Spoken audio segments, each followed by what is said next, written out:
সমস্যা না। আগে আপনার 2 ছেলে জেল থেকে ছাড়া হয়েছে, তারপরে আমি তাদেরকে দেখে বুঝতে পারছি যে তারা আসলে সংশোধন হয়ে গেছে। তাই ভাবলাম যে পার্সোনালি আপনার সাথে এসে কথা বলি, যে দেখেন আপনারা যে পেশায় আছেন এই পেশায় আসলে থাকা ঠিক হচ্ছে না, কারণ এটার জন্য মানুষের সমাজের অনেক ক্ষতি হয়ে যাচ্ছে। আর তাছাড়া আমরা আপনাদের পিছনে দৌড়াচ্ছি, আপনারা আমাদের দেখে পালাচ্ছেন, আর কতদিন এটা চলে বলেন? তো আমি বলি কি আপনারা এই বিষয়টা ছেড়ে দেন। দূর যা, এটা কি কর? আমরা এই ফ্যাশন ছাড়তাম কিবা? আমরা তো এই পেশায় দৌড়ছিই না, আমরা তো এই পেশার ভিতরেই জন্ম। ছোট্টু মুটুতে তো আমরা এইটু দেখতে আসছি। আমরা দাদা বড়দাদা 14 গোষ্ঠী এদের মধ্যে আছি, বুঝছো না? আমরা রক্তের মধ্যেই থাকি। তুমি সারাদিনে ভাত খাও না? ভাত খাও। এটা না হলে তো ভাত খাও। এইটা দেখো দেখো, এই কত বন্ধু সবটা সাজানি না, হ্যাঁ আসলে কিচ্ছু না।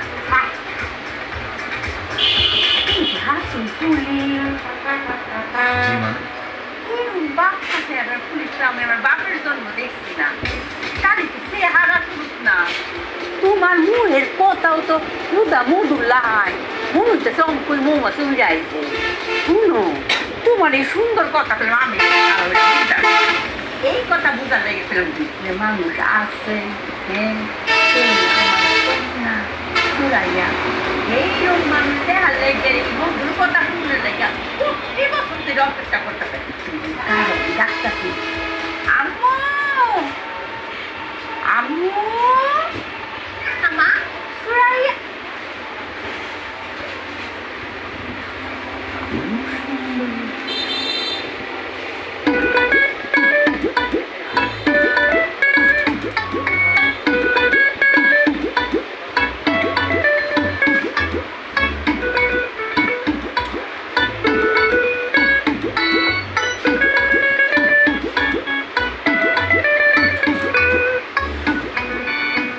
যে আপনি আসছেন ভালো হয়েছে।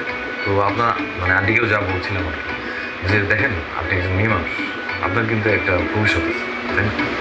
হ্যাঁ তো যেটা বলছিলাম, ভবিষ্যতে আপনার বিয়ে, সেটা তো বলবো। হ্যাঁ আমার কথাটা শুনে, তো বিয়ের পরে আপনার বাচ্চা কাচ্চা হবে,